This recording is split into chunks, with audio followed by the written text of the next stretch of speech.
मैं हकीम शब्बीर आलम YouTube channel herbal ज्ञान में आपका स्वागत है। आज मैं आपको एक आयुर्वेदिक औषधि परद्रांतक लौ के बारे में कुछ जानकारी दूंगा।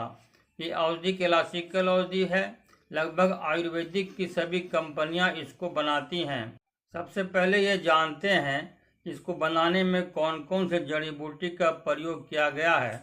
इसमें लौह भस्म, ताम्र भस्म, शुद्ध हड़ताल, भंग भस्म, अबरक भस्म, कौड़ी भस्म, सौंठ, मिर्च, पीपल, हर्रे, बहेड़ा, आंवला, चित्रक मूल, बाइबलिंग, पांचों नमक, चव, पीपल, शंख भस्म, वच, हौबेर, कूट, कचूर, पाठा, देवदारू, इलायची और विधारा, सब चीज़ें समान भाग लेकर सबको मिलाकर खरल करके पानी के साथ घोंटकर 3-3 रत्ती की गोलियां बनाकर रख लिया जाता है।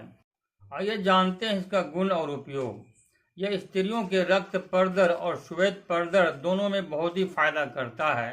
कमर दर्द, योनि शूल, अरुचि, मंदाग्नि आदि को नष्ट करता है और मासिक धर्म नियमित एवं साफ लाता है।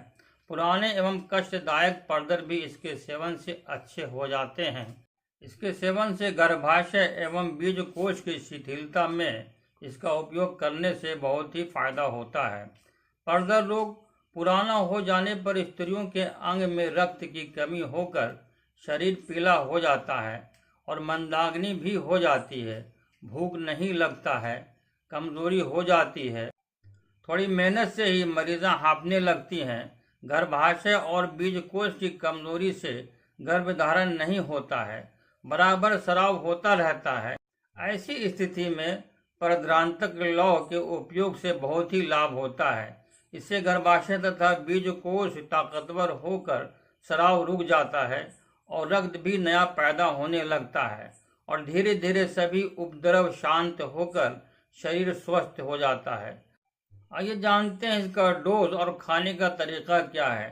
एक एक गोली सुबह व शाम दूध के साथ इसका प्रयोग करें। फिर मुलाकात होती है इसी प्रकार के किसी और वीडियो को लेकर।